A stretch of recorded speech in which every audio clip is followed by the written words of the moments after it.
Hey guys, this is Brandon with Craft Quad Cities. We are continuing our Women in Brewing series. So we're going around the Quad Cities area, talking to all the great women that are working in the brewing industry here in the area. So today I'm sitting at Radicle Effect Brewerks in Rock Island, joined by Tiffany McMillan.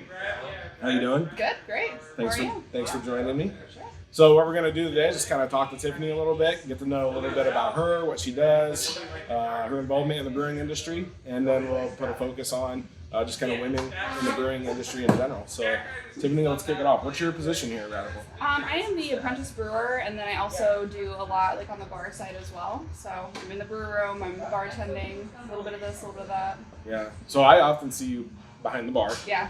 But we know, if anybody knows you, you guys wake up really early for your brew. Yes. When I brew, I'm here either at 5 or 6 in the morning, depending if we're doing a single or a double. But yeah, it's an early morning, so I have late nights bartending, early mornings. My sleep schedule is not very consistent, but So when you wake up that early, you come in, do what you do, and then you go home and go back to bed? No, so Rich and I also, we try to keep the party going, because if I go home and I nap, then I'll be up in the middle of the night, so I kind of like to stay out, keep myself a little preoccupied, maybe visit a brewery and have another beer, hang out for a little bit. Oh, yeah. True Pruitt. Yes. Go for it. Awesome. So how long have you been at Radicle then? This will be my third Christmas here, so 2.5 years. Yeah, and I've been doing the brewing side for about a year and a half. Okay. So what kind of got you interested in the brewing side? Did Rich approach you, or did you say, hey, I want to get into this? I've always been into brewing. I actually have an uncle that lives in Colorado, and he's a brewer. He's been out there for a long time, and I wanted to go learn with him. It just never worked out. So being here, and when Rich had the position available, I was like, do you want some help? And it was really cool. So he actually started me off. A lot of brewers start off doing cellarman work, so they're cleaning kegs, they're cleaning fermenters, doing stuff like that. But he was like, I'm going to teach you how to brew, and if you like it, then you just stick with it. So he started me, just making the beer first. And it was really tough. There were a lot of days I wanted to throw the hat in. It's a lot of manual labor, the hours, learning, but I stuck through it, and now I really like it. And you got a pretty good teacher, I think, right? Yeah. It's definitely, he's one of the best in the Quad Cities to be learning from. It's definitely, we have daily lessons, there's always something new to learn, let it be beer styles or tricks and stuff, things to do, if something happens, problem solving, So does he let you get a little freedom with some of the brews as well? I get very excited when he lets me have some freedom. There's been certain things he's let me do. When my 1-year anniversary came up with me brewing, he let me do a blueberry lemon sour. And he's very open to taking my ideas. So I'm here a couple times a week tasting the beers off the fermenters, and we talk to each other about, should we dry hop it, should we zest it, should we add tea, so he listens to me and my ideas as well, recommendations. Yeah. So teas, are you a tea fan in general? I drink a little bit of tea. Rich drinks a lot of tea, but we infuse a lot of our beers with tea. It's our special little thing. That's what I was leading into. Yeah. So I know that's kind of a thing here.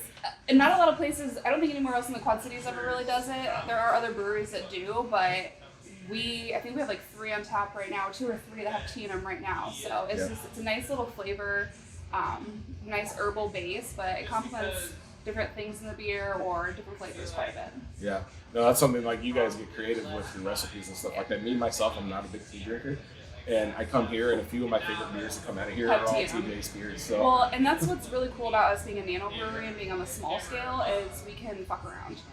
So when we're doing a small batch, which is only 4 kegs, we're like, well, let's just try this. We can see if we like something, or he'll order a whole bunch of teas, and we'll steep them and try a couple of them. That'd be really good in a sour. That'd be good in an amber. So just matching and pairing things and doing fun stuff. Yeah. Well, so one of my questions is, what do you do on the daily? But we've kind of already talked through that. You come in super early, get cranking on brewing. Yeah. That takes a few hours throughout your morning. Well, and we only brew once a week. So we have 4 fermenters, so we only brew once a week. Again, we are much on a smaller scale compared to a lot of other breweries in the area. But there's also, some days I come in and I keg off beer. Some days I'm here doing inventory. I help make social media posts, or bartending. I just kind of have a jack of all trades here. Well, that keeps you busy. So. Yeah, I like it. I like not doing the same thing every single day. Yeah, that's great. So, out of all the stuff you do, what is your favorite part then? I enjoy being on the bar side a lot because I really love the customer base that we have here. I mean, the people that hang out here and drink are kick-ass people. They're great. They're a good time to be around, and I love talking about the beer. You know, if you walk in and you tell me what kind of style you like, I'll find a perfect match for you. So I like being knowledgeable, but it's also really cool. Like, I made that. Oh, you love that beer? I made that beer. You gotta try this one. Yeah. This is mine. Awesome. So, out of all the beers you guys have here at Radicle, what would you say? I know it's ever changing, it's rotating. Yeah. Have you had a favorite? Or what's your You know, favorite? since we do have ever-changing beers, it's hard to pick a favorite. I really like when we do sours. I think our sours are phenomenal. You know, we're tapping the garlic stout here soon. That beer, I live for the garlic beer. So I live for the garlic depth charges that we do with them. Yes. It's a special treat when we release that one. And that beer has like a cult following here. It does. You guys announce it, and like people go crazy for it. Yeah, it's different. Most people hear garlic and they're like, Yeah. Oh yeah. It sounds weird as hell. But since it's roasted, it brings a different flavor than raw garlic, and it's just like a solid stout in the first place. I'm drinking our Saw's-Off Shotgun right now, which is a Czech Pilsner, and we actually brewed it for the first time this summer, and because I was like, can we please brew a lager? We do a lot of ales. Just with our time with the fermenters, lagers take longer. It's a little bit harder for us to fit them into our schedule, but I live for this Czech Pilsner. It's phenomenal. It's great. We got to brew it a second time for the winter, so. I know you were looking forward to brewing that one. Yes. I had that one when it first came out a few months back, and it was good. It flew And off the shelf when we had it. Yeah, well, and again, like to your point, you don't brew them all that often. Those styles, so it's like when they do, people are like, "Yeah, I gotta go get it," because it's not around that. Yeah, and it was executed very well. And then I'm drinking the Zested Possession, right? Yep, Zested Possession. IPA? We tried to go for more of a sessionable approach, and then it actually has fresh orange zest in it. So that's where it gets zested from, but it's really complimentary. It's light, easygoing. I mean, you can kick back a couple of those. Oh yeah, for sure. I've taken just a couple. I'll take a drink now. No, it is really good. So I really just came around the IPAs in 2019. It was like one of those where I liked a lot of other craft beers, and I'm like, I try to pick a beer each year that I don't care for, and by the end of the year, I want to enjoy it. Yeah. IPAs was my challenge last year, and now it's honestly some of my favorite beers here locally. IPA style beers. And see, I like very hop forward bitter IPAs, more of like a West Coast style. I do too. I'm not super, and hazies are good, but anything that's got too much stuff in it, when you start adding like lacto and all that crazy stuff, I'm not the biggest fan of it. I travel to California frequently, and my friends out there, I mean, all the beers are just super hop forward, and I love that. I love like true traditional style beers. Yeah. No, I'm definitely a West Coast style IPA over like New England styles, and super hazy. I just enjoy a good West Coast. That's more my flavor profile of the IPAs. So out of non-Radicle beers, they could be breweries here in the Quad Cities. It could be cans you picked up from somewhere in your own fridge. What's your favorite styles of beer that's not Radicle? I'm very broad with my flavor profile. It just depends what I'm in the mood for. I drink, a lot of lagers and pilsners. Firestone Walker Lager is always a good favorite. Stone just did Bueno Besa. It's a salt and lime lager. Love that. But hazy little things in my fridge right now, because even though it's technically a hazy, that's a very hop forward hazy. I love a good stout and porter. So, it just really depends what I'm in the mood for. I like it all. That's kind of been the theme out of everyone I've talked to so far. Yeah. It's like, I just kind of like I drink this, and that. If you're super into the industry, you're kind of a connoisseur. You like it all. I mean, I will say, usually I avoid wheat beers. Like, there's just certain beers I don't favor as much. I mean, I'll try them, and I have a good respect for them. I know what a good one should taste like. There's just certain ones I don't go for as much. So, and sours, I won't sit there and drink a whole bunch of sours. It's a nice in-between beer. Yeah, you don't have to love them all, but it's about appreciating. Yeah. It's like you try them, because you know the effort and the work that goes into it, the creativity behind it. So it's like, try it. There's some beers that I was like, yeah, I probably wouldn't have another one, but it was good for what it was. Yeah, for sure, exactly. So you're obviously behind the bar a lot. How would you describe craft beer to someone to say that's not necessarily into it yet? It's a broad spectrum. It's there's a beer for everybody. We get people that come in that don't really like beer, and you can find something that will fit for them. We're craft beer specialists here. There's something for everybody. We can figure out where your flavor profile is going. Maybe you don't think you like beer, but a sour tickles your fancy, you know, or you like Bud Light, but I can find a nice Pilsner that's just like juiced up a little bit more, but it's gonna still like it'd be enjoyable for you. So. Yeah, and that's, I mean, you guys have the ability. I mean, right now you guys have what, 5 or 6 years on? We've been staying around 5 or 6. Yeah, which is more than what you usually had in past years. So that, I mean, that's great. Yeah, and people want Radicle beers. But one of the things about just kind of being, the tap room here is you guys have bottles and cans of other varieties where someone comes in and say, hey, this is craft beer. You may not, like our styles because maybe they don't meet your palate, but you guys have, I don't know. Well, and that's what being us being craft beer specialists as well is there's something for everybody. You come in and say you really want, like a Belgian strong. We might have it. And again, with us only having, between 4 to 6 of our own taps, maybe you want an IPA. Maybe we don't have an IPA on. Maybe you want a stout. We don't have a stout on, but there will be a beer in-house that you will enjoy. So that's why we do that, is to kind of level it all out so you can still be here and you can enjoy whatever it is that you want. So the questions we've had so far, kind of getting to know a little bit about you, what you do here at Radicle, your involvement with the business. Let's change the focus to just kind of including yourself, but women in general. Like, how do you think in the Quad Cities area, as well as the brewing industry in general, women are going to impact the industry? So it's kind of a loaded question. I think women are good at organizing a lot. They just see a little bit more that needs to be done. But yeah, it's just, my favorite quote is, anything a man can do, I can do, and probably better. So that's just, holding my confidence, but that's really why I've stuck through in brewing. But we can do anything. We can do the manual labor, and we have the sophisticated palates too. It's not just a man's world in the craft beer industry.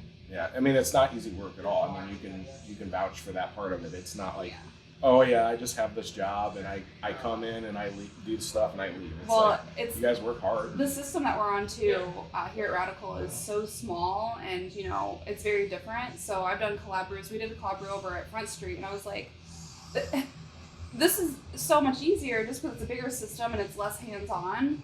And not to knock, but it's just like, wow, maybe someday I'll be brewing in a system like that, but we're very manual and hands-on here. Yeah, so, which probably helps along with just gaining experience and the knowledge of the process as well. The more you have to do manually, it's the step-by-step stuff. We clean kegs by hand here. Like, most places have a keg machine cleaner. We do them by hand. Just everything here. And I've learned that I'll appreciate it so much more. When I move on to somewhere bigger, 5, 6 years from now, wherever I land, and I'll be on a different system that's a little bit easier. I've learned so much to have the appreciation here. Yeah. And to your point, we've kind of mentioned already, just kind of the knowledge behind it. You're really beer experts. It's not just come in and say, well, I want this, and you're like, okay, here you go, pass it around. Yeah. It's, what I've noticed this because I've asked male bartenders and female bartenders about a style of beer that, I'm like, well, what is that one? Can you explain it? I will say I'll always get a better explanation from a female server, brewer, whoever. I feel like it's like a story. They go more in depth. They get more of the details. A guy will just be like, oh, it's made with this kind of hop, and you should probably taste this fruit. And it's like a 10-second. It's like, here you go. Do you want it or not? Yeah. And that's, I think females are a little more, they want to give you, that insight, that love, so. Yeah, and that just proves the knowledge they have behind it, because if they didn't know, you would get that short, oh, this is an IPA that has orange zest in it. Yeah. You go in as someone that's not familiar, you're probably going to give them a more in-depth, maybe about the brewing process. I've heard female servers and bartenders and everything do that before, and it's like, yeah, I'll try it just based on what you just told me there.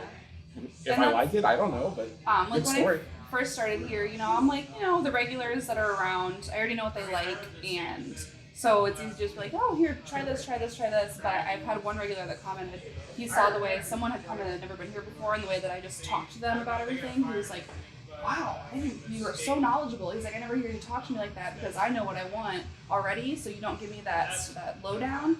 He's like, it just, you can talk like that. He was very impressed. It's, And as the business owners, I'm sure, Rich notices that, other customers notice that, and it's really like, wow, this is it's an established business. the people here actually know what they're doing, know what they're talking about. Yeah. You're not just coming in just to get a beer and hopefully Yeah. it's good. Like, you're going to get a recommendation. Yeah, that's If you don't already. we like having conversations about the beer and everything. Yeah. Yeah. I mean, literally this one, you've talked about this Dustin IPA for so long now. I was like, and I hadn't had it yet. Yeah. And I'm like, all right, I know what I'm probably going to get because I've heard you chatting it up. Yeah, it's so easy. It's a great beer. Yeah, no, it is. So awesome. We've ran through our questions. Is there anything else we need to add about women just keep kicking ass? You know, women in the industry, I absolutely love it. I definitely, if you think you can't do it, you can. Yeah. I mean, get out there, work hard, love your beer, move up the chain. I feel here in the Quad Cities, there's quite a few women that work in the brewing industry. You were just telling me you had a collaboration brew day with nothing but females. Yep. What kind of beer was that? So it was an IPA with the pink boot hops, and then Okay. we dry hopped it, so dry hopped IPA. But we had 6 girls here, just whoever was free and wanted to come hang out. And like Christy from Front Street, she's the bar manager. She'd never brewed before, and she was super excited to actually be there and see the process and be hands-on.